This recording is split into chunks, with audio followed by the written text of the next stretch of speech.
for encontrando, se possível, colocar de pé, reverência à palavra de Deus.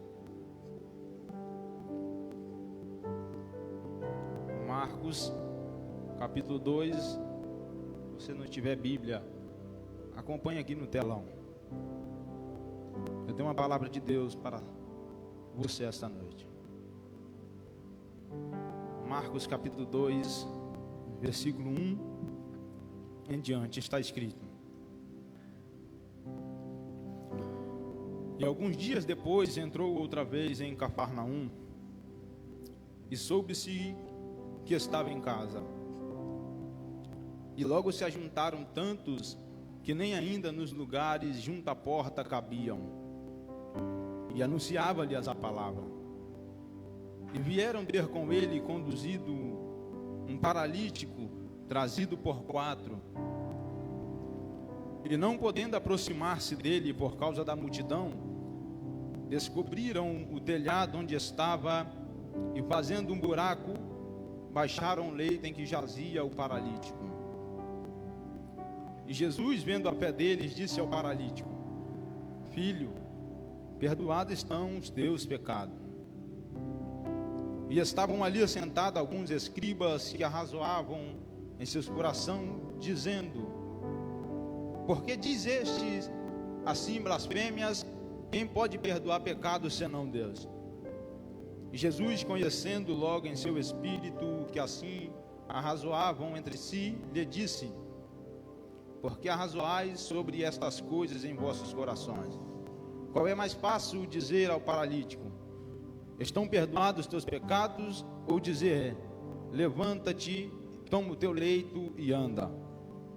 Ora, para que saibas que o Filho do Homem tem na terra poder para perdoar pecados, disse ao paralítico: A ti te digo, levanta-te, toma o teu leito e vai para a tua casa. Então levantou-se e, tomando logo o leito, saiu em presença de todos, de sorte que todos se admiraram e glorificaram a Deus, dizendo: Nunca tal vimos. E você assenta adorando a Deus.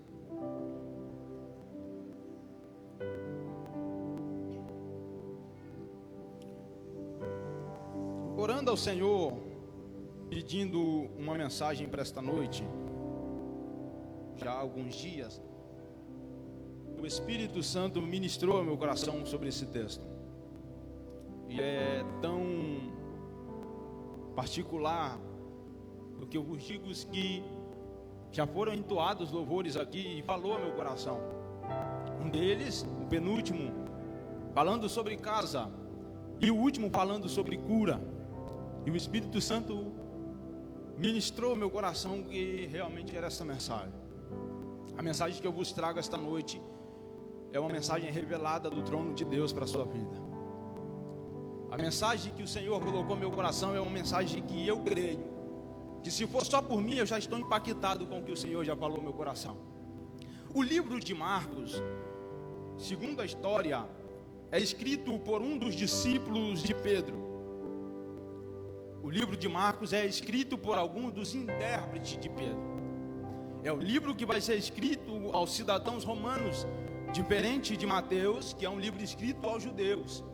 Contrapartida, Lucas, escrito para os gentios, e João para os novos convertidos. Marcos dá ênfase para os romanos. Marcos escreve para esta classe, aonde talvez a mensagem não tinha chegado por si próprio. E é por isso que Pedro, através de um discípulo que escreve o livro, segundo a história, o livro chega na mão de pessoas romanas. O livro chega na mão de pessoas que precisavam ouvir a mensagem e ler o evangelho. Foram adotados apenas somente esses 4 evangelhos. O cristianismo primitivo admitiu somente eles como legítimo. E é por isso que Marcos está inserido. Nós lemos um texto que quem está em cena como principal é o próprio Senhor Jesus. O ministério de Jesus terreno é um ministério marcado por curas e milagres. É um ministério que, aonde ele passa, os seus passos são confirmados como de um homem de Deus ou por um bom homem.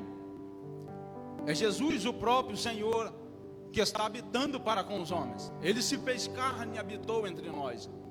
Veio para os seus, mas os seus o rejeitaram. Jesus está exercendo o seu ministério. E o texto que agora nós estamos vendo é a sua segunda vez que ele aparece em Cafarnaum.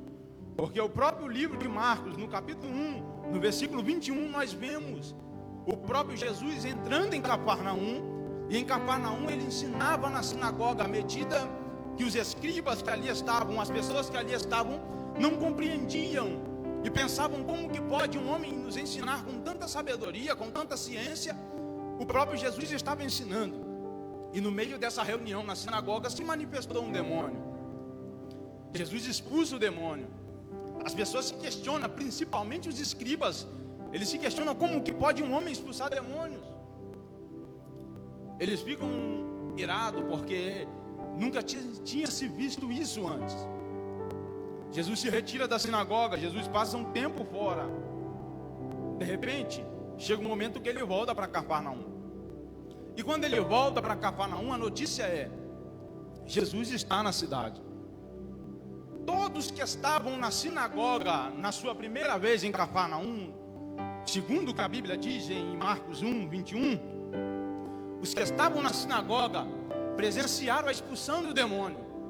Os que estavam na sinagoga entenderam, compreenderam o ensinamento do próprio mestre. Isso chama a atenção. E se a sinagoga já estava cheia, é anunciado que o mesmo Senhor que estava na sinagoga está na cidade novamente. Todos querem saber quem é Jesus. E a tradição, a cultura em Palestina, principalmente em Cafarnaum, é que todas as manhãs, quando uns se levantavam, eles abriam a porta da sua casa e mantinham a porta aberta, fazendo com que um ato é que as pessoas pudessem visitá-los eles. Era uma cultura, abrir a porta e deixar a porta aberta. Era uma forma de convite para quem passasse na rua, entrasse dentro da casa das pessoas e conversasse, tivesse um relacionamento, uma comunhão entre eles. Era uma cultura. Dessa vez, o próprio Jesus vê uma casa com a porta aberta e ele entra. E aqui eu já abro um parêntese, aplicando para nós essa noite, que nós devemos estar com as portas abertas para o Senhor e não com as portas abertas para o pecado. Abrindo um parênteses, essa mensagem para você, dizendo: nós devemos estar com as portas abertas para termos relacionamento e comunhão com o próprio Senhor Jesus Cristo. A casa que ele está entrando é uma casa conhecida. E quando ele está dentro da casa, souberam que Jesus estava dentro da casa. O versículo 1 diz: e soube-se que ele estava em casa. Então a multidão que conhecia, que já tinha ouvido falar de Jesus, dos milagres que ele tinha feito, principalmente do que ele fez dentro da sinagoga, correm até a casa que Jesus estava. A casa fica cheia. E essa casa não é uma casa que tem muros na frente. É uma casa que a porta dá de cara para a rua. Porque à medida que a casa vai ficando cheia de pessoas, muitos ficaram do lado de fora.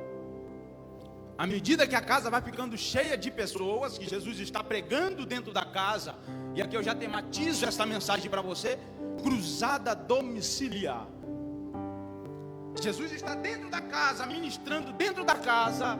A casa está lotada, Lucas. E agora as pessoas estão ficando do lado de fora da casa. À medida que eles estão ficando do lado de fora da casa, Jesus não para seu sermão dentro dela. Jesus começa a explicar algumas coisas, está ensinando dentro da casa, à medida que aqueles que ouviram estavam lá do lado de fora. Só que de repente vai chegar um homem, e esse homem não estava sozinho. Vai chegar um homem que não andava. Vai chegar um homem que não se mexia. Vai chegar um homem que quem olhava não dizia nada por eles e não dava nada por ele. Como eu ministrei na minha última ministração aqui, era um paralítico. E a tradição era que se alguém tivesse aval no governo, podia pegar o paralítico e levar para um lugar para dar esmola para ele. Colocar esse paralítico em um ponto estratégico da cidade para receber esmola. E não só o paralítico, mas outros que possuíam deficiência. Por exemplo, o cego de Jericó. A Bíblia diz: e saindo Jesus da cidade, ou seja, o cego estava na saída da cidade. Era um ponto estratégico para ele pedir esmola. Era um ponto estratégico para ele que as pessoas olhassem, não só como estratégico para ele, mas estratégico para o próprio governo, que não queria essas pessoas dentro da cidade. Então eram pessoas que ficavam encostadas, eram pessoas que estavam excluídas da sociedade. Eram pessoas que as pessoas olhavam para elas e não davam nada, porque eram pessoas que não tinham o que oferecer. Eram pessoas fracassadas. E o termo aqui, paralítico, em uma das pesquisas que eu fiz, era a pessoa incapacitada. A pessoa não tinha nada para oferecer, não era capaz de fazer nada. Era uma pessoa incapacitada. E por ela ser incapacitada, glória a Deus, Deus levantou 4 homens para ajudar essa pessoa incapaz. Por ela ser um fracasso, Deus levantou 4 pessoas para ajudar ela a chegar no lugar que Jesus estava. Talvez eu já esteja falando com pessoas aqui que reconhecem que é incapaz, que reconhecem que fracassou na caminhada, que reconhece que não tem nada para oferecer e é incapaz, é uma pessoa incapacitada. Mas o Espírito Santo te trouxe esta noite no lugar certo. Mas o Espírito Santo te trouxe ao lugar certo. A pessoa que era incapaz, agora incapacitada, não podia andar, não podia falar, não podia fazer nada. Tinha uma paralisia, era paralítica, não podia fazer nada. E a cultura daquela época é que todas as doenças que estavam afetando a humanidade, ou afetavam as pessoas, se derivavam de algo, que era o pecado. A pessoa nascia doente, a pessoa falava, está em pecado. A pessoa adoecia, está em pecado. É de dizer que até hoje isso permanece entre os judeus, e talvez até em alguns, porque quando fracassamos, falhamos, nós se sentimos doentes. Então as pessoas que nasciam deficientes tinham uma culpa de deficiência. Ninguém se aproximava dela, porque era uma pessoa que estava contaminada com o pecado. E ainda há um registro missionário, que por mais da conversão de pessoas, quando elas estavam doentes, elas sequer se aproximavam da igreja. Isso aqui é uma história. Quando a pessoa se sentia doente, ela não se atrevia de chegar dentro da casa de Deus, porque ela sabia que ela estava em pecado. Isso ficou na cabeça da humanidade por muito tempo. E esse período que eles estão vivendo é um período que o homem que está em pecado está doente. O homem que está em pecado é um homem que não anda, não fala, não escuta, não tem o que dizer, não tem deficiências. É aquilo que a humanidade dizia, que ele estava em pecado. Surgiu algumas frases, por exemplo, quando estamos doentes, ou alguma coisa do tipo, é que Deus está zangado com nós. Os judeus acreditavam que Deus estava zangado com uma pessoa porque ela estava doente, ou seja, em pecado. Ele estava com as vestes sujas. Mas quando esse paralítico vem se aproximando, a tradição era que as portas estavam abertas, mas a casa estava tão cheia de gente que ele não consegue entrar. Chegou do lado de fora, por ele estar em cima de um leito, ele não consegue enxergar, porque estava uma grande multidão do lado de fora. À medida que os 4 olharam e tiveram uma oportunidade de vencer na vida, porque a Bíblia diz que eles olharam e descobriram um telhado. Eles olharam para o telhado, e naquela época a casa que era construída, muitos delas, principalmente em Cafarnaum, era a casa que tinham, entre aspas, uma laje, onde eles colocavam madeira de 1 metro ao outro. Por cima eles colocavam como se fosse espécies de folha de coqueiro, e depois jogavam barro, faziam assim, entre aspas, uma laje. E eles olharam para aquilo e não viram nenhum obstáculo, porque era fácil chegar lá em cima, quebrar um pedaço e descer com aquele paralítico. Subiram os 4 para o terraço da laje, para o terraço da casa. De repente os 4 começaram a cavar e desceram um paralítico no meio daqueles que ali estavam. Talvez Jesus dentro de si tem que parar o sermão. As pessoas estão olhando e estão se questionando: como que pode um homem em pecado estar aqui dentro, no nosso meio? Ter parado o sermão de Jesus. Como que pode um homem incapaz estar aqui dentro e ter parado o sermão de Jesus? Como que pode um homem ter fracassado tanto na vida? Como que pode um fracasso estar aqui dentro e ter parado o sermão de Jesus? Jesus parou o seu sermão. À medida que Jesus olhou para ele, e o versículo 5 diz: filho, perdoados estão os teus pecados. Jesus está olhando para um homem incapaz, um homem fracassado, um homem paralítico, que a sociedade olhava e dizia: você está em pecado, você nasceu em pecado, você fracassou. E Jesus olha para ele e diz: filho, perdoados estão os teus pecados.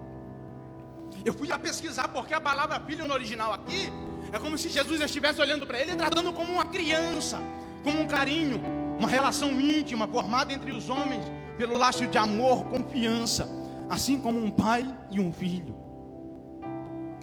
Aqui há uma revelação da mensagem. Antes de Jesus olhar para o pecado dele, Jesus estava olhando para o que ele era perante a dele. Vou repetir: antes de Jesus perdoar o pecado dele, Jesus está ele está fazendo ele reconhecer que ele é filho do Senhor. Antes de Jesus olhar para qualquer coisa de pessoas que estão essa noite, Jesus já está olhando para você diferente, dizendo: você é minha filha, você é meu filho. Independente do que você fez, você permanece sendo meu filho, você permanece sendo minha filha. Independente que você é incapaz, independente que você fracassou na caminhada, independente que você está cometido de uma paralisia no mundo espiritual, você ainda é filho do Senhor, você é ainda filha de Deus. A Bíblia diz que ele chegou para nós e disse: vocês serão meus servos. Daqui a pouco o próprio Jesus diz: não, vocês serão meus amigos. Vocês serão filhos do Senhor. Jesus está olhando para um homem que estava todo fracassado, está dizendo: filho, perdoados estão os teus pecados. Os escribas que estão em cena é quase mesmo daqueles que estão em cena lá na sinagoga, em Marcos 1:21. Quando Jesus expele o demônio, os escribas falam disso. Agora os escribas olham e falam: quem é este que pode perdoar pecados? Os escribas estão olhando para Jesus e estão falando: ele blasfêmia, está blasfemando, dizendo: perdoados estão os teus pecados. Quem é ele para perdoar o pecado? Somente Deus pode perdoar. Os escribas não estão vendo Deus na vida de Jesus. As pessoas não estão reconhecendo que Jesus estava ali. Jesus fica indignado, porque dentro de si o próprio mestre está olhando e está dizendo: perdoado estão os teus pecados. No original isso aqui é o próprio Jesus olhando e dizendo: vai embora, eu deixo você ir, está liberado. Isso aqui é o sentido de um marido se divorciar de uma mulher sem fazer nada. Mulher errou, o marido se divorciou da mulher. Esse é o sentido que Jesus está dizendo: estão perdoados os teus pecados, eu não tenho nada contra ti. João capítulo 8, versículo 1 em diante, nós vemos a mulher que é pega em adultério. Eles queriam apedrejar a mulher, mas Jesus está dizendo: perdoados estão os teus pecados. É abrir mão, é desistir de uma dívida, é ir embora deixando algo para trás. Naquele momento Jesus já estava dispensando o homem. Eu não lembro nada mais do que você fez. Você não tem nenhuma dívida para pagar. Os teus pecados estão perdoados. A definição mais curta para o pecado aqui significa errar o alvo.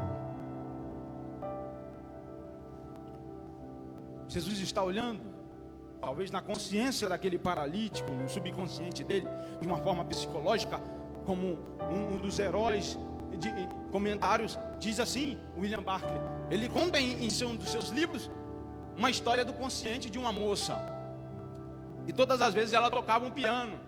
Quando o teatro apagava as luzes, e saía aquela fumaça, ela se assustava.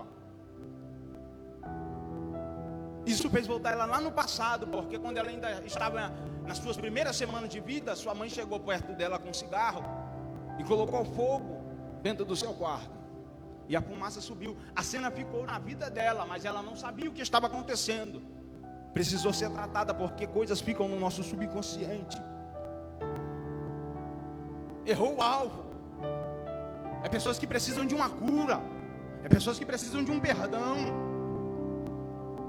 Errar o alvo é errar e ser enganado, como já foi citado aqui. O inimigo sempre oferece uma bandeja, e na bandeja vem o engano da própria bandeja. No sentido ético, é ter uma falta, é ser um fracassado. Era um homem que tinha pecado,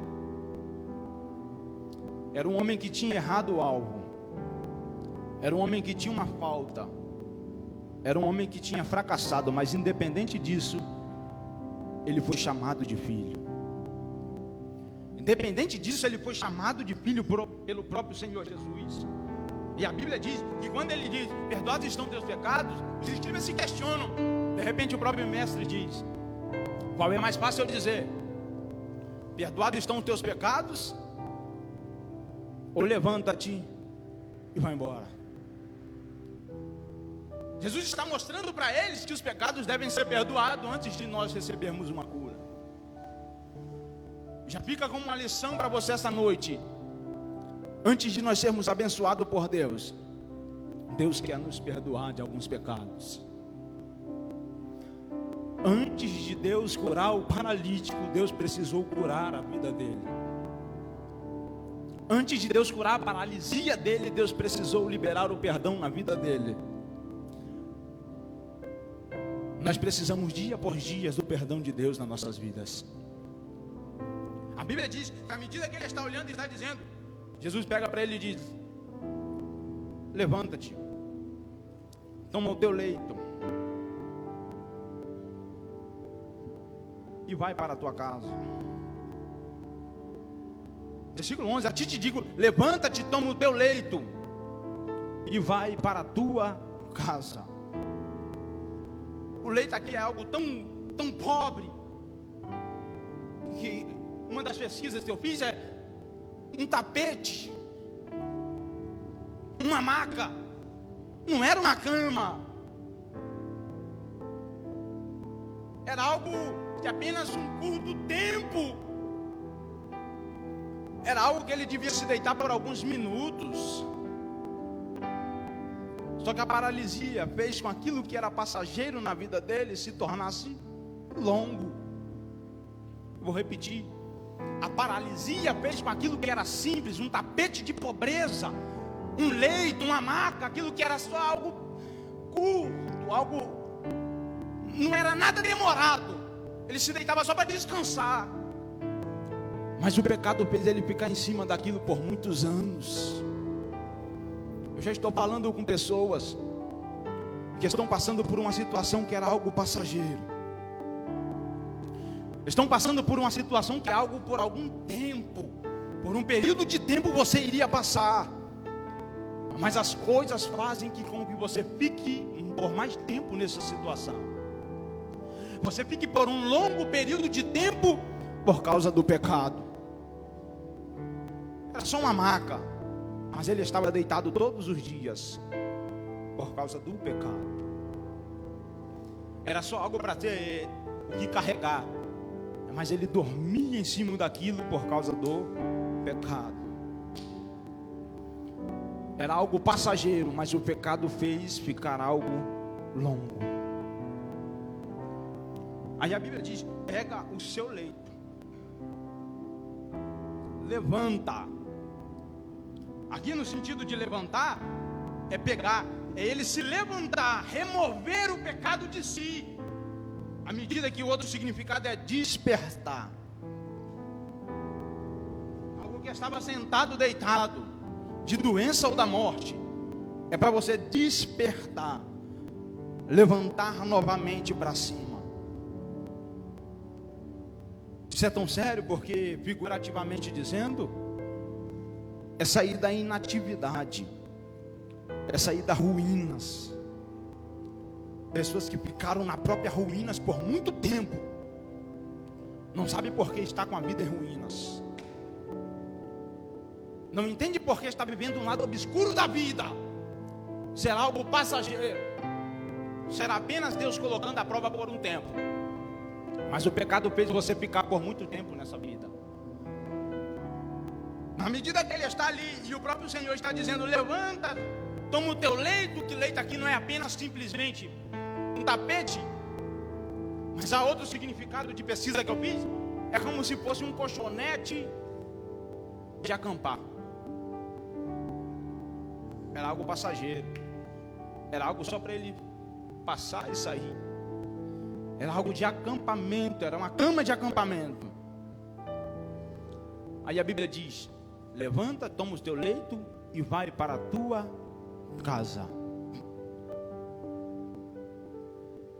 Ele precisava se erguer, ele precisava soltar, remover, se afastar, tirar aquilo que fazia ele ficar dentro de um leito. Ele se levanta. E quando nós falamos de casa aqui, nós falamos de edifício material, nós falamos de família, nós falamos de linhagem, nós falamos de nação. Se coloque de pé que eu já vou encerrar minha participação.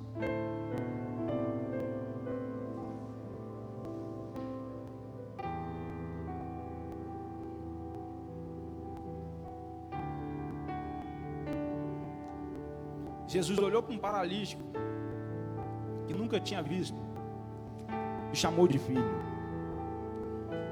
Disse para ele: você precisa remover isso, você precisa largar isso,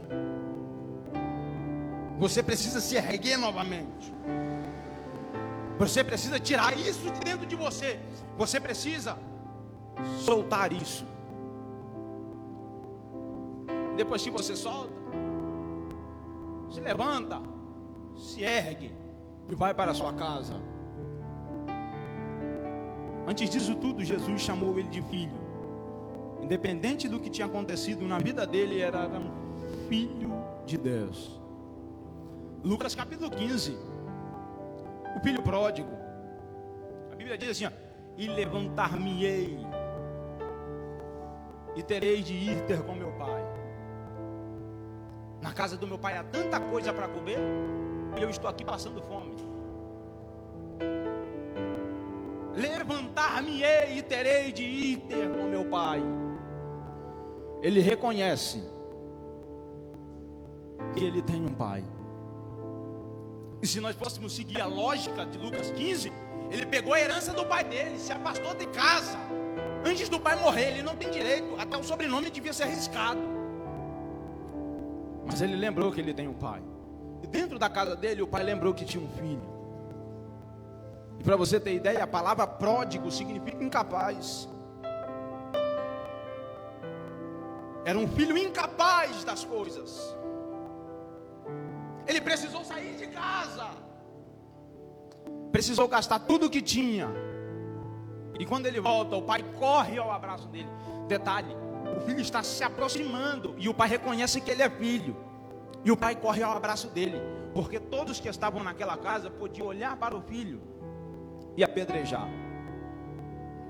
As pessoas que estavam ali podiam olhar para aquele filho pródigo que está entrando dentro de casa e podia matar, porque não tem mais o sobrenome, traiu a família, acabou com a fortuna que tinha recebido. Às vezes é assim, a própria igreja quer apedrejar quem está voltando. Mas o filho está voltando e o pai corre para abraçar, porque ninguém pode ferir o filho quando o pai está o abraçando. E aquilo que era incapaz precisou sair de dentro de casa e gastou tudo lá fora. Quando ele volta, o pai dá o anel com o brasão da família na mão dele. E sabe o que o anel com o brasão da família aqui é, Celso? O filho fala assim: hoje nós vamos comer isso, isso e isso. Ele carimba com um anel, entrega na mão do empregado, o empregado vai lá e compra. Aquilo que era incapaz de administrar, o pai está dizendo: agora você é capaz de administrar.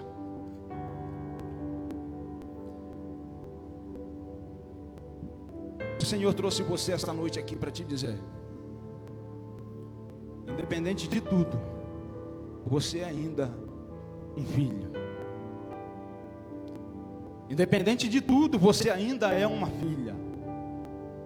Independente se você fracassou, se você errou, antes de Deus olhar para você de qualquer sentido, Deus está olhando para você como um filho dele. E Deus te trouxe a este lugar para perdoar os teus pecados. Deus te trouxe a este lugar para perdoar os teus pecados e curar a tua alma. Eu quero orar por pessoas aqui que reconhecem que em hipótese alguma estaria aqui hoje, como aquele paralítico nunca imaginaria estar dentro daquela casa, mas ele foi levado pelos quadros. Talvez muitos não viram entrar, não passou pela porta da frente, mas na hora de sair ele saiu de cabeça erguida. Deus te trouxe para fazer hoje você sair de cabeça erguida daqui. Deus quer curar a sua alma. Deus quer liberar um perdão sobre a sua vida. E enquanto o período de louvor, a equipe de louvor me ajuda aqui, você vai sair do seu lugar que eu vou orar pela sua vida. Pessoas que reconhecem que hoje precisa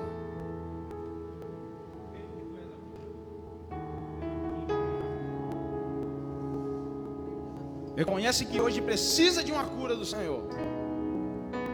E Deus te trouxe nesta cruzada domiciliar para perdoar os seus pecados, para te chamar de filho e ainda te dizer: levanta-te e vai para a tua casa. Dizendo que você tem uma família, você tem uma linhagem, você tem uma nação. É o Deus que está olhando para a tua alma hoje aqui e está dizendo: filho meu, eu preciso te curar. Feche teus olhos agora.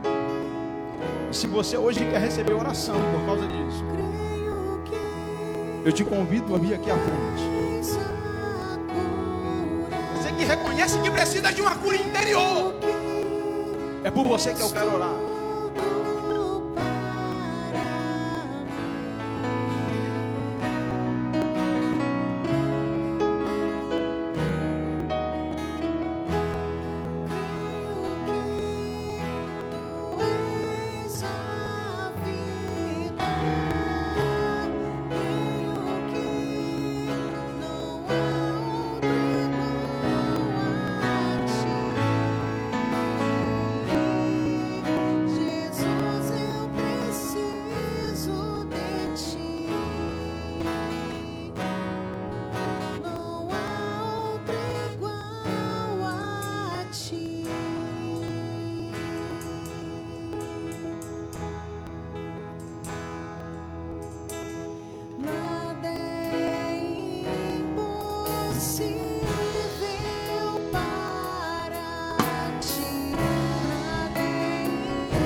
Pessoas que Deus trouxe a esta casa hoje, talvez se questiona: como eu cheguei neste lugar hoje? Talvez não estava nem nos planos da semana estar no culto do domingo. Talvez não estava nos planos da sua semana estar nesse culto hoje. Mas Deus usou o Espírito Santo e te trouxe para aqui hoje. Só que a casa hoje não está cheia como naqueles dias. Não precisa ninguém passar pelo teto. A porta está aberta para você.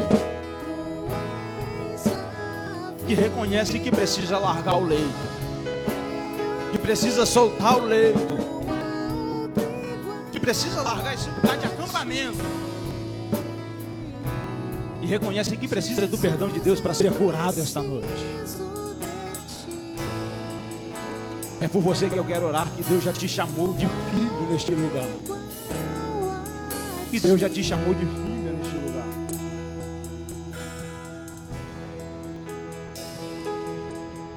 Se não há mais ninguém, eu vou orar por aqueles que aqui já estão.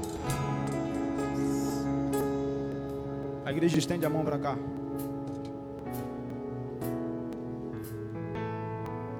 Soberano e eterno Deus.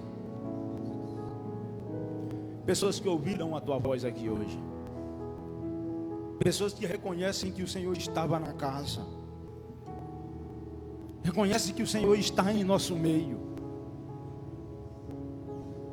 E reconhecem que são filhos de ti. São filhas de ti, ó Deus. Pessoas que precisam dos seus pecados perdoados. Pessoas que hoje querem largar o leito. Pessoas que querem soltar e querem sair daqui de cabeça erguida. Pessoas que querem voltar para sua casa hoje, diferente da forma que entrou aqui. Pessoas que precisam do teu cuidado, do seu direcionamento. Espírito Santo de Deus, esteja com elas. É isso que eu te peço, ó Pai. E te agradeço por tudo o que o Senhor tem feito em nosso meio. Amém. Amém.